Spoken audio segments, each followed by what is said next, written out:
I'm really pleased to be here today with an author who has written a charming book, beautiful story. Her name is Mamie Smith, and she is the author of The Unfolding of a Rose. This is a story of a mother's love, a story of a beautiful young woman whose physical life was cut short by disease, a story of faith, survival, and a message of hope to anyone who's suffered from the loss of a loved one.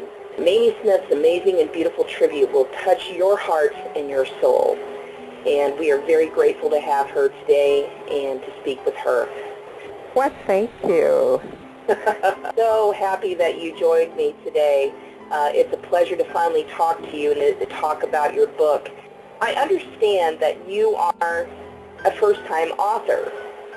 Yes, I am. And I have begun a second book, but this is my first book, and of course, you know, it's my baby, and Yes. I'm just trying to move it along as best I can, and hopefully that many people will get the message that I'm trying to share with the world. Now, before we get into some other questions about the book, I'd like for the listeners to get to know you a little bit better. Could you share some information about yourself with them? Well, I grew up in a small farm town near Kosciuszko, Mississippi.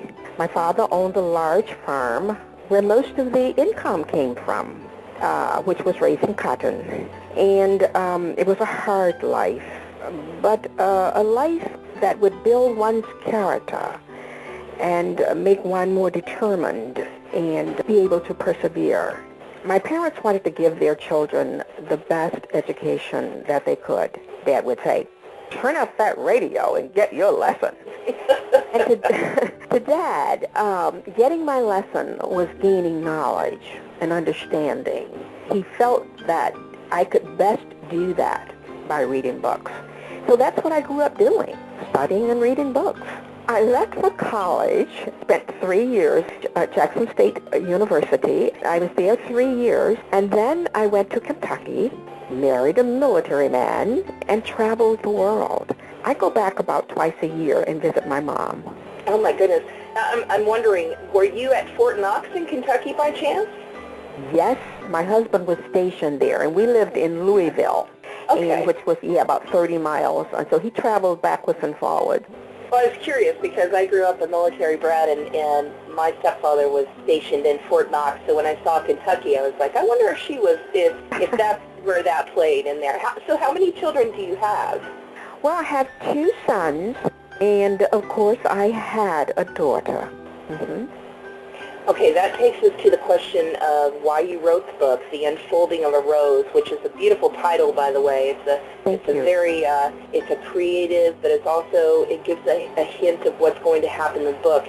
And it is about your deceased daughter, am I right? Yes. She passed away 5 years ago, and incidentally, her middle name is Rose. And, oh, my. Yes.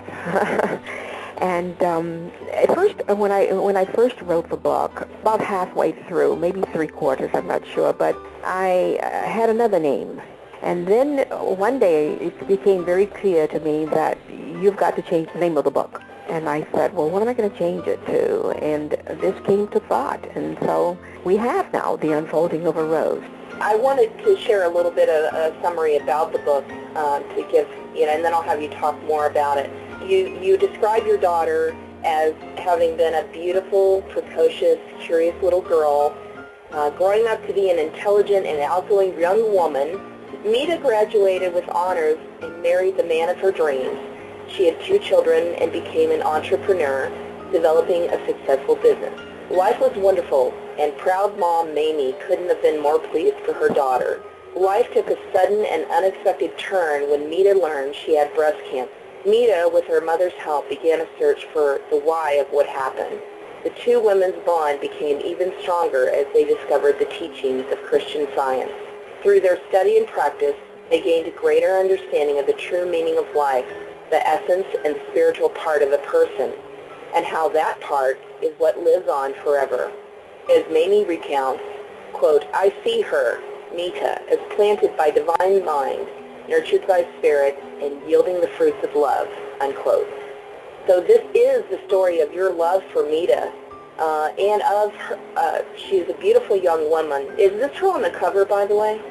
That is her picture on the cover, yes. She really, really was a beautiful, beautiful young woman. Just looks so vibrant. And her physical life was cut short by disease. And again, it has to do with faith, survival, and a message of hope.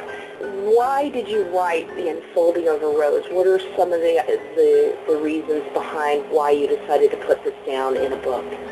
Since becoming a Christian Scientist over 38 years ago, I've developed what I refer to as an inner ear. I listen to my thoughts. Part of that listening is determining their origin, whether they are good thoughts or bad thoughts. And once I had determined their source, I decide if I will follow them or go in another direction. So after the death of my daughter, I was suffering from deep-seated pain and grief. And a recurring thought was, you must write down a story. I ignored it because I knew that writing down a story would entail reliving moments and experiences that I was trying to forget. And this was also a time when I felt that God had not kept his part of the bargain. So I didn't want to listen to him. But as I continued to read and study the Bible and other Christian literature, my thought became receptive to the idea that my daughter's story should be written down. And this was later confirmed when a respected customer said emphatically that God had revealed to her that Nita's story needed to be told. I believe that each person has a specific purpose in living, and that purpose is to give the world thoughts, words, and experiences that no other person can give but him or her. I was going to say, I just want to say how much of a courageous person you are for having put this down in writing. So this was one of your purposes. Yes, this was one of my purposes, and I believe that every person's individuality should not be a hindrance to the world. In turn, when you do this, everyone gains a higher sense of what life is, and I consider life to be the divine activity of thought. And so The Unfolding of a Rose is my daughter's and my gift to the world. And how does that title, The Unfolding of a Rose, how does that relate to the subject matter of the story? Well, the title of the book is symbolic to the unfolding of ideas in one's thoughts. I believe that a person's life is like the petals of a rose. It unfolds day by day and blossoms into perfect thoughts, words, and deeds.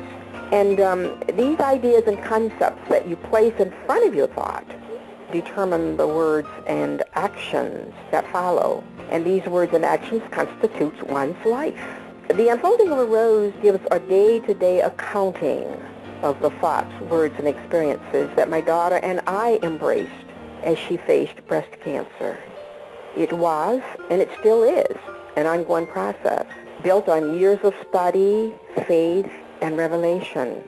As the laws of God were adhered to, this enabled both of us to overcome challenges that we could not have under normal circumstances.